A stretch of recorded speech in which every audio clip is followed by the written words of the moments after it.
به نام خالق هستی، راهنمایی‌های پدر پولدار برای ثروتمند شدن، فصل 4، پارت 2.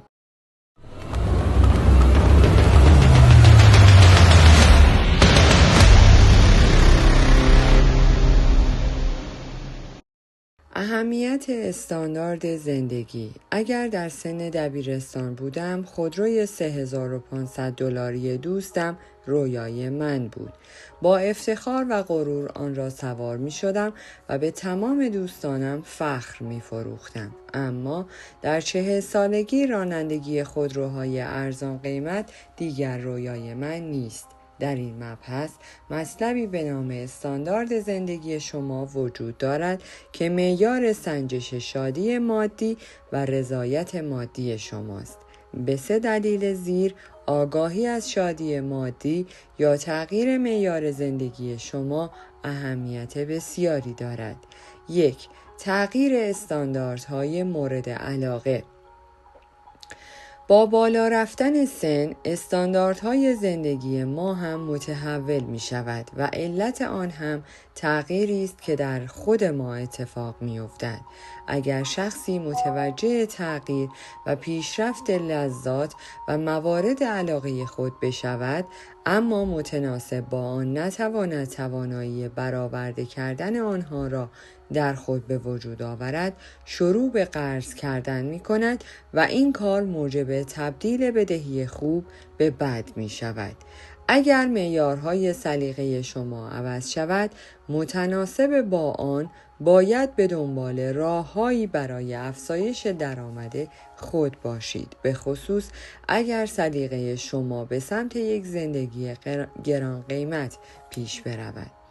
برای دستیابی به سلیقه خود یافتن این گونه راه‌ها ضروری است. 2. درباره استانداردهای مادی، توجه به تغییرات درونی بسیار مهم است. اگر معیارهای مادی تغییر کند اما توانایی مالی دستیابی به این تغییرات ایجاد نشود، شادی درونی تحت تاثیر این تغییرات قرار می گیرد. برای مثال، در دوره دبیرستان با خودروی $3500 شاد می شدم، اما شاید رانندگی با همین خودرو در سنین بالاتر برایم خوشایند نباشد. شاید امروزه با افراد بسیاری برخورد می کنم که نتوانستند به تغییر توانایی خود برای برآورده کردن آرزوی دستیابی به زیبایی‌های بیشتر برسند و به همین دلیل هم غمگین می شوند. این افراد شاد نیستند و زیر سطح توقع خودشان زندگی می کنند و با خریدهای ارزان زیر سطح معیار مورد نظرشان سعی دارند به شادی دست یابند. 3. با تهیه آنچه مورد علاقه تان است، هزینه کمتری هم پرداخت خواهد شد. من و همسرم هر دو از داشتن خودروهای مورد علاقه من راضی هستیم. شاید ما برای برآورده اشتیاق در معیارهای مادی پول بیشتری پرداختیم که شامل خانه، لباس و غیره می شود. اما چون آنچه را که خواسته ایم تهیه کرده ایم، بنابراین در طولانی مدت هزینه کمتری هم متحمل شده ایم. آموزش درس‌هایی از مسائل مالی. سالها قبل پدر ثروتمند گفت بعضی‌ها معتقدند جهان دوست دارد ما صرفه‌جو و میانه رو باشیم و از وسوسه شدن در برابر ظواهر و لذات دنیوی اجتناب کنیم. البته کسانی هم هستند که بر این اعتقادند که این عجایب و زیبایی‌ها برای انسان آفریده شده‌اند تا استفاده کنند. هدف از نقل داستان خودروی رویاهایم نه فقط دستیابی به آرزوها، بلکه استفاده از مادیات و عجایب و زیبایی‌های دنیوی بدون هدر دادن پول و ثروت بوده است. اما داستان ساده خودروی پورشه را به دلایل زیر برایتان نقل کردم. درس شماره 1: اهمیت بدهی بد و بدهی خوب. همانطور که گفته شد، پدر ثروتمند ضمن تاکید بر اهمیت دانش مالی پس از اتمام دبیرستان صورت مالی شما را به عنوان مهمترین گزارش اعلام کرد. با توجه به گزارش مالی معامله پورشه، من به هر دو دلیل پول قرض کردم. یکی پروژه انبار کوچک در تگزاس و دیگری خرید پورشه. درآمد نقدی حاصل از انبار تگزاس اقساط ماهیانه پورشه را پوشش داد. به سبب مدیریت مناسب بهره‌دهی پروژه انبار توانست موجب پرداخت اقساط پروژه طی 2 سال شود. امروز من و کیم هم صاحب ملک انبار و درآمد مستمر نقدی آن هستیم و هم با پایان یافتن اقساط خودرو صاحب آن شده ایم. برای خریدن بنز نیز همین مسیر را طی کردیم. بنابراین در حالی که ثروتمندتر شده ایم، خودروی رویاهایمان را نیز به دست آوردیم. حال دوستان ما که بالاتر از سطح توقعشان زندگی کردند، با خرید خودروی خودشان فقیرتر شدند، چون تنها درآمد آنها درآمد حاصل از حقوقشان بود. اگرچه به ظاهر سرحال و سالم به نظر می رسند، نگرانی مالی از درون آنها را اذیت می کند. آنها به جای ایجاد بدهی با دارایی و بدهی خوب، فقط در راه ایجاد بدهی نامناسب قدم برداشتند. آنچه پدر ثروتمند به من آموخت، تهیه دارایی‌ها با ایجاد بدهی مناسبی است که وجه نقد حاصل از آن بتواند بدهی را تسویه و ضروریات را نیز فراهم کند. آنچه امروزه بسیاری از افراد از جمله دوست من هنوز درک نکردند این است که درآمد و وجه نقد حاصل از دارایی شما معرف پولی است که برای شما کار می‌کند. شما برای چه کسی کار می‌کنید؟ وقتی صحبت از بدهی بد و خوب می‌شود، باید این گفته پدر پولدار را مطرح کنم که هرگاه پولی قرض می‌کنید، در واقع این شما هستید که به خدمت پول درآمده‌اید. برای مثال، با قرض یک وام 30 ساله شما کارمندی 30 ساله شده اید و بعد از اتمام اقساط و بازنشسته شدن به شما ساعت طلایی جایزه نمی‌دهند.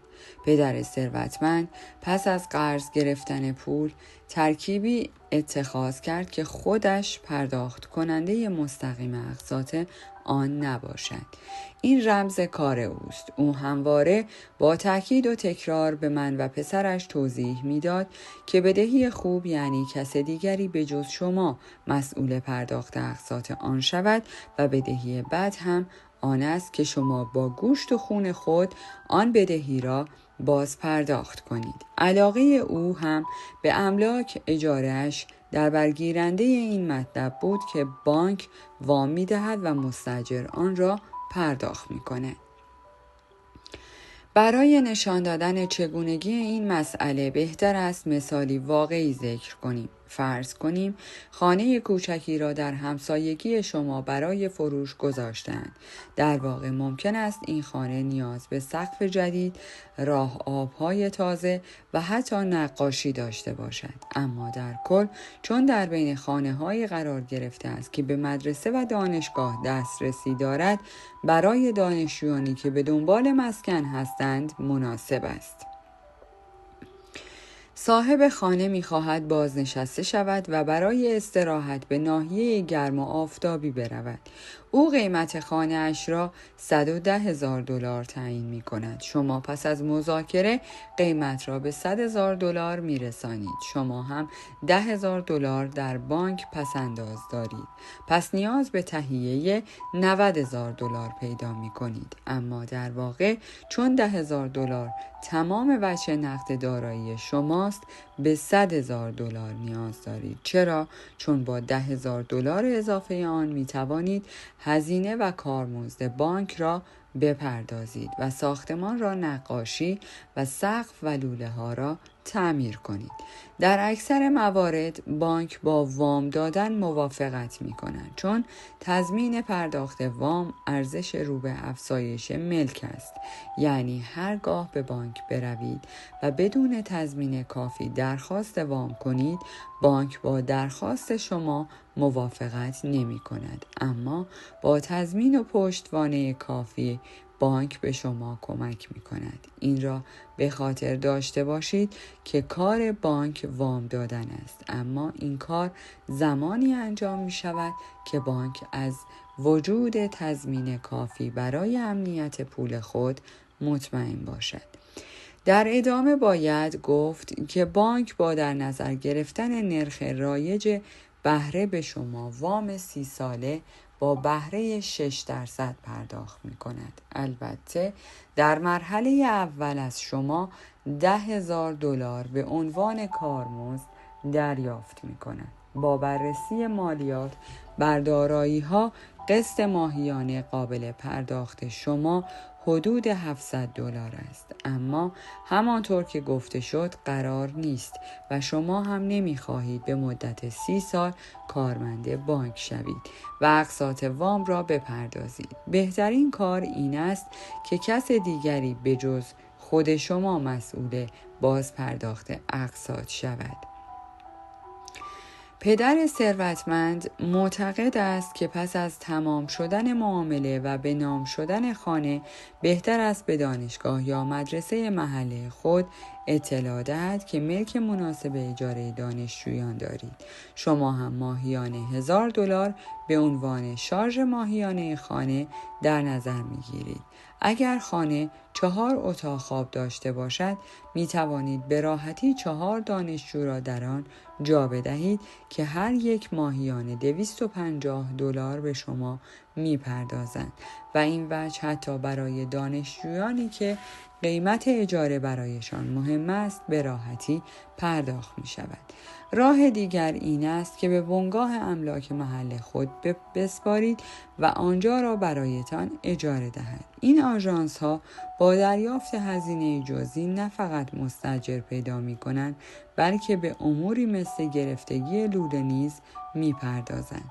خبرهای خوبی هم داریم که اگر درآمد اجاره شما $1,000 در ماه باشد و باید فقط $700 قسط وام بدهید، بنابراین درآمد خالص غیر مستقیم ماهیانه $300 می شود. این $300 به عنوان درآمد خالص شناخته می شود و شما برای به دست آوردن این منبع درآمد زحمت زیادی نکشیده اید. شخص دیگری که همان مستاجر شماست اقساط را پرداخت و بهتر از همه این که شما $300 صاحب شده اید. فلسفه سرمایه گذاری پدر ثروتمند روی املاک ابتدا روی گزارش جریان نقدی است. آیا شما در پایان هر ماه گزارش نقدی مثبت دارید؟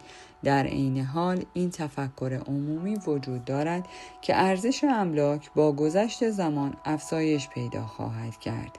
هرچه شما ماهیانه درآمد بالا به دست آورید، اقساط وام ماهیانه نیز کم می شوند. به این معنا که به آهستگی ولی به طور یک نواخت شما ارزش خانه را بالا می برید. از آنجا که به نظر می رسد ارزش املاک با گذشت زمان افزایش می یابد، سرمایه گذاری $110,000 شما هم شامل همین موضوع است. به عبارت دیگر، اگر 10 سال دیگر بخواهید خانه را بفروشید، ارزش ملک شما در بازار ملک ممکن است $125,000 باشد. بنابراین شما $15,000 سود کرده اید و در عین حال درآمد غیر مستقیم نیز کسب کرده اید. اما به قول پدر ثروتمند مراقب گردش نقدی خود باشید. ارزش ذاتی در املاک را به عنوان یک امتیاز و جایزه منظور کنید، نه دلیل خرید ملک. از تجربه دیگران درس بگیرید.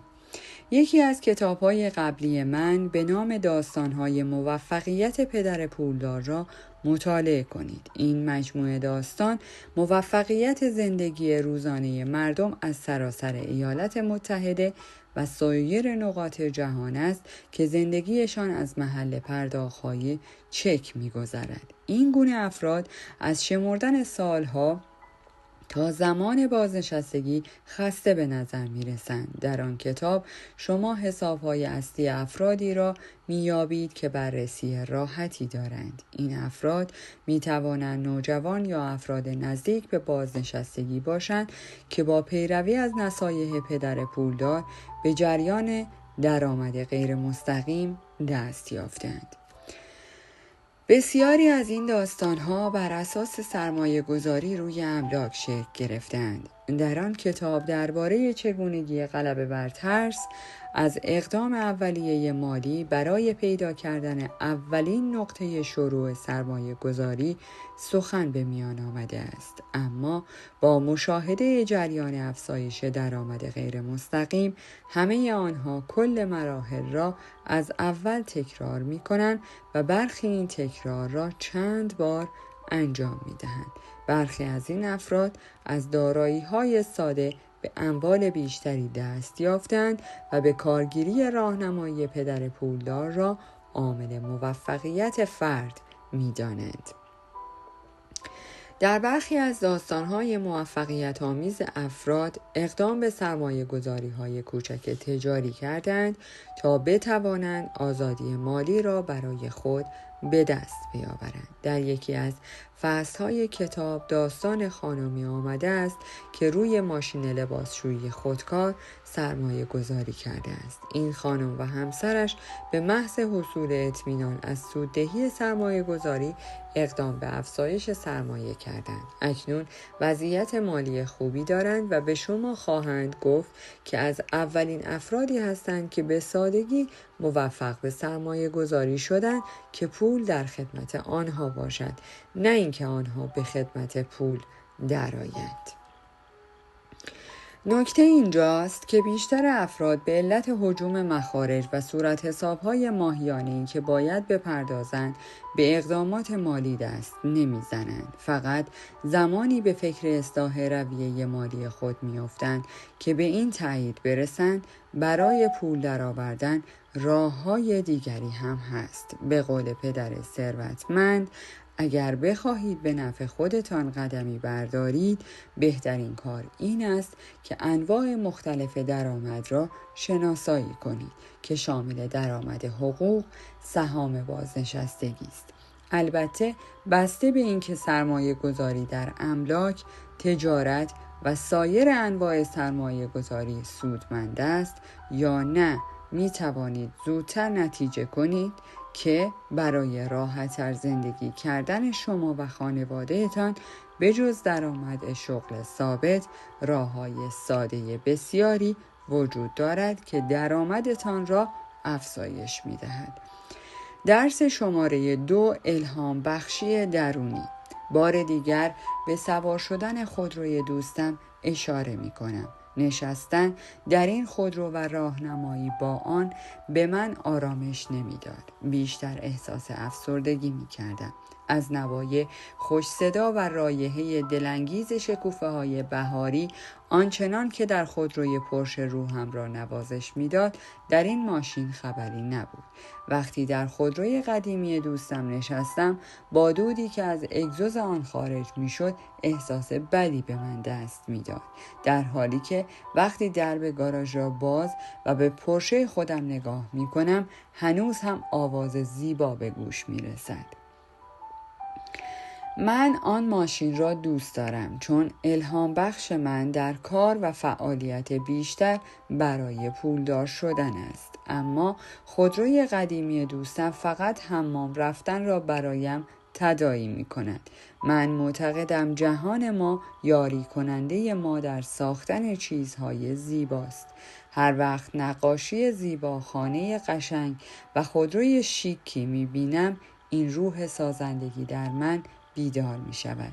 من با دیدن این چیزهای زیبا بزرگی و زیبایی جهان را نیز مشاهده می کنم و تشویق می شوم تا سرمایه گذاری بیشتری داشته باشم، نه اینکه سخت کار کنم و نتیجه این نگیرم. به این نکته پی برده ایم افرادی که فقیرانه و دست پایین رفتار می کنند نمی توانند الهام بخش باشند و در دیگران تأثیر بگذارند. دوستانی دارم که آنقدر سطح پایین به نظر می آیند که وقتی در منزلشان هستم مثل این است که در آن خودروی قدیمی دوستم نشستم. من به دوستانم علاقه دارم و هرگز دیدگاه‌های مالیم را به آنها تحمیل نمی کنم. اما آنها با وجودی که سخت کار می کنند پایین تر از سطح توقعشان زندگی می کنند. من و همسرم زیاد کار می کنیم، توقع خودمان را نیز به سمت به نسبت افزایش می دهیم و به همین دلیل هم تفاوت عمده‌ای در نوع و شیوه زندگیمان با آنها داریم. همانطور که گفتیم ما با شیوه رفتار متفاوت خلق شده ایم و انتخاب‌های متفاوتی هم در زندگی داریم. من به شما می آموزم که چگونه من و همسرم به سادگی با استفاده از زیبایی‌های تجملاتی زندگی و الهام از آنها در راه ثروتمند شدن قدم برداشتیم. درس شماره 3: دریافت وام خرید دارایی از بانک. این دیدگاه من در کتاب پدر پولدار پدر فقیر که خانه شما دارایی به حساب نمی آید موجب بحث‌های زیادی شده است. تماس‌های زیادی هم در مقایسه با سایر کتاب‌هایم با من گرفتند. همیشه گفتم این سخن بانک که خانه وامدار دارایی محسوب نمی شود. سخنی به گزاف نیست، بلکه منظور این است که چنین خانه‌ای متعلق به بانک خواهد بود. البته نه این که از خرید خانه منصرف شوید، بلکه نباید بدهی را دارایی بنامیم.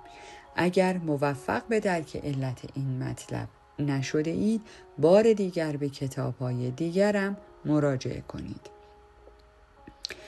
بانک بدون توجه به نوع خرید دارایی به شما وام می‌دهد، اما نوع خریدتان را مشخص نمی‌کند. اگر حتی یک قایق جدید بخرید و گزارش مالی شما حاکی از آن باشد که قدرت بازپرداخت اقساط خود را دارید، بانک از پرداخت وام به شما استقبال می کند. اگر بخواهید خانه 3 خوابه‌ای بخرید و به عنوان ملک اجاره‌ای از آن پول در بیاورید، باز هم اگر صورت مالی شما نشان دهد که قدرت بازپرداخت اقساط را دارید، بانک از پرداخت وام به شما خوشحال می شود. چرا؟ چون صرف نظر از این که شما پول و وام را برای دارایی یا بدهی بخواهید، برای بانک نوعی دارایی به شمار می رود. بنابراین افرادی که ابتدا پول قرض می کنند تا دارایی تهیه کنند برای ایجاد بدهی پول دارند و افرادی که فقط بدهی ایجاد می کنند اغلب پولی برای تهیه دارایی ندارند.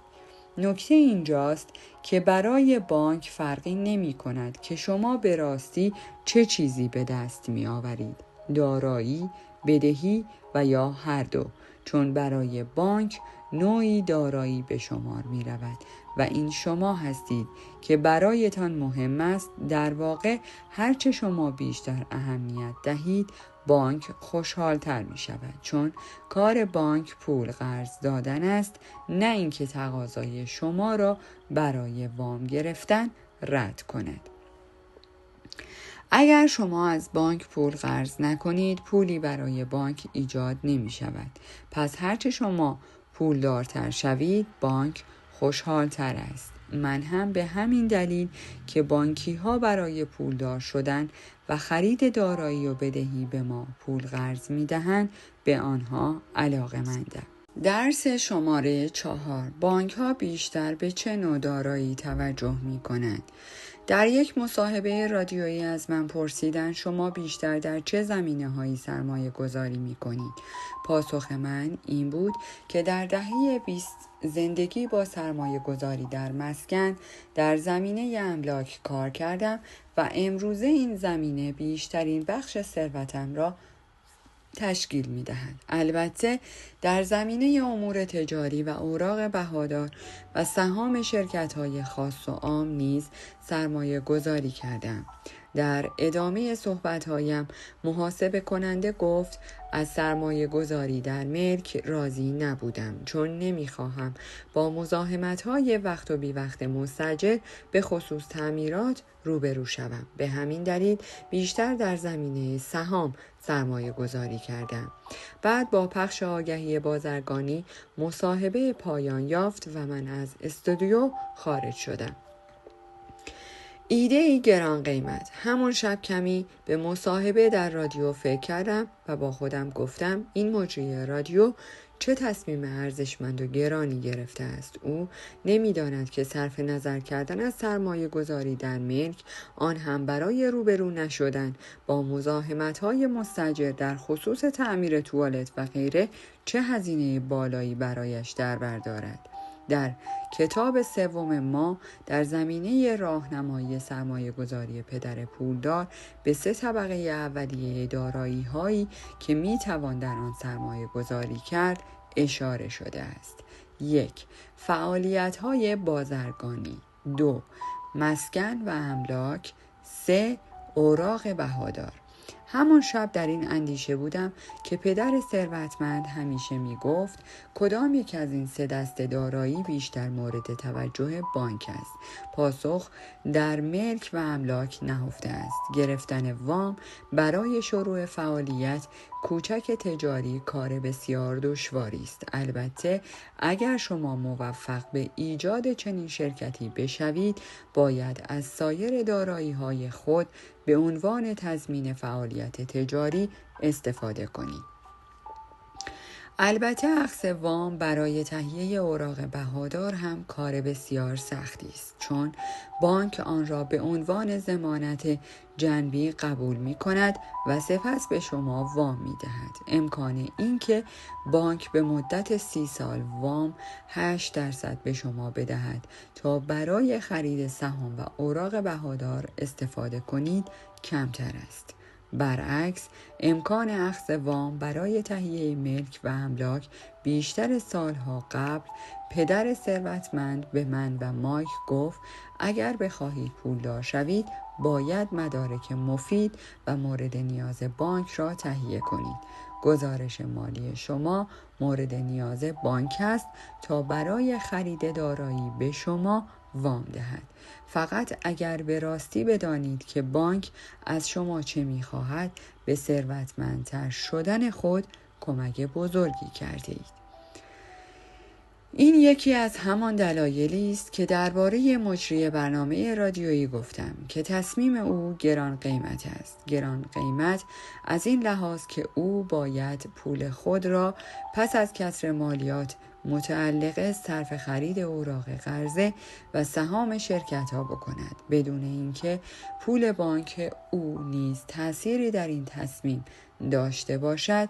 او باید گرانترین پول خود، یعنی ماحصل زحمتش را که مالیاتش را نیز پرداخت کرده است، صرف این کار کند.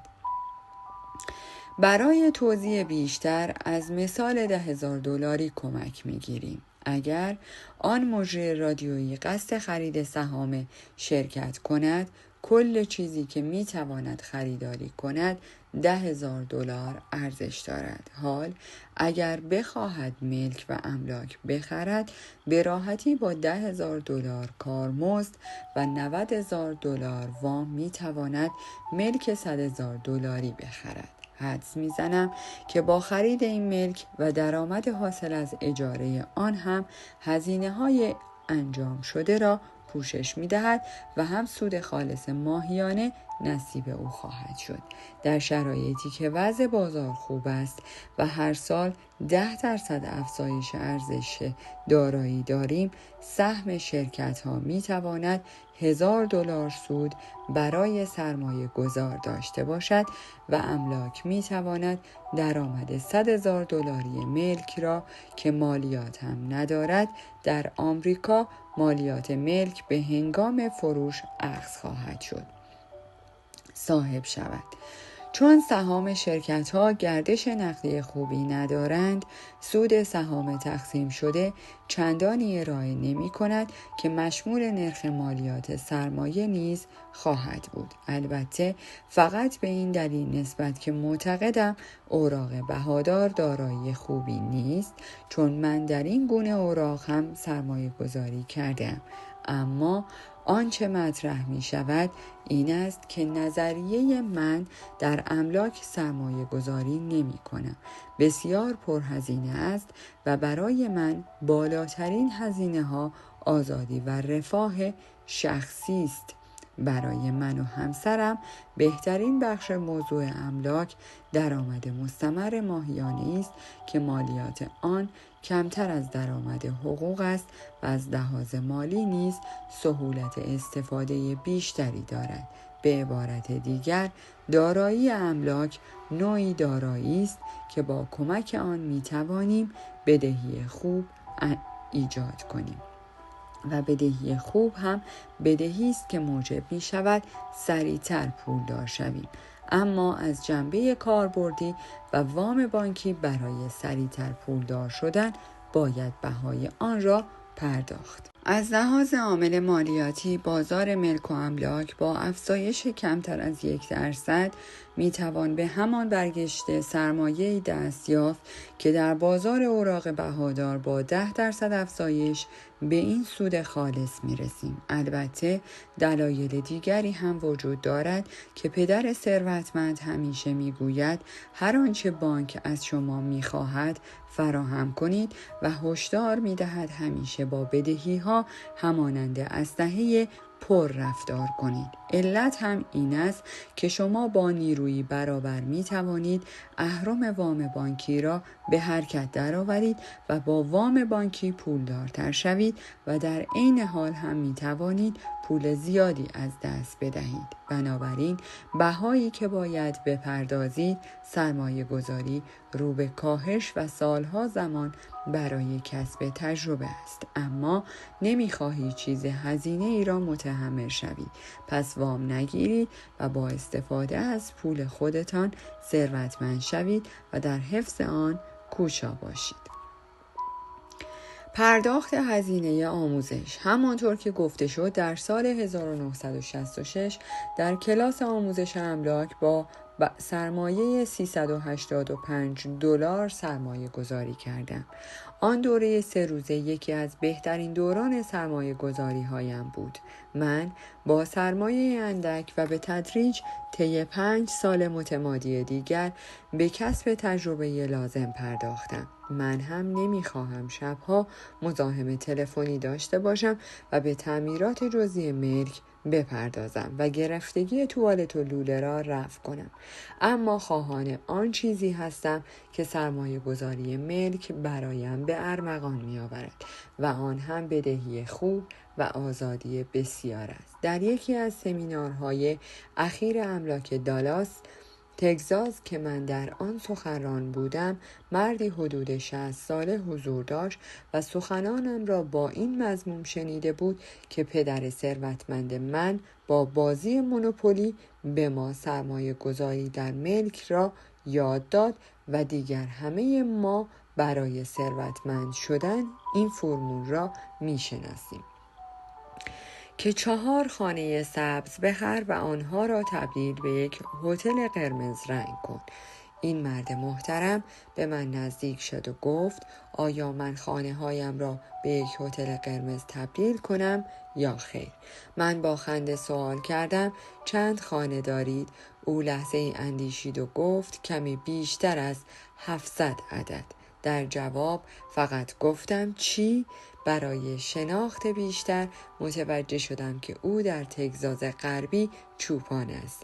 طی 40 سال قبل هر سال یک خانه خریده و از وضعیت رونق و کساد بازار نفت و گوسفند تگزاس نهایت استفاده را برده است. به عبارتی که او در کسادی اقتصادی خانه افرادی را که مشکل مالی داشتند می‌خرید و دوباره به خودشان اجاره می‌داد.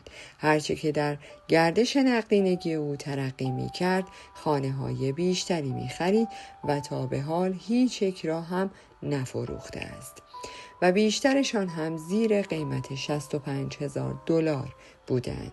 چنان که متوجه شدم در طول این مدت $200 در ماه از هر خانه عایدی داشته است. گفتم یعنی شما ماهیانه $140,000 درآمد دارید که سالی بیش از 1,000,000 عاید شما می شود و آن هم فقط از راه محل ملک و املاک است. او گفت بله، به همین دلیل آمدم از شما سوال کنم که آیا موقع فروش خانه ها تبدیل به هتل شده است یا خیر. من طرز فکر خریدن خانه های بزرگتر را از شما میپذیرم. خندیدم و جواب دادم در سمینار بعدی از شما میخواهم سخنگوی جلسه باشید و من شاگرد شما باشم. سپس شماره و مشخصات مشاوره مالی و مالیاتی خود را دادم تا تماس بگیرد.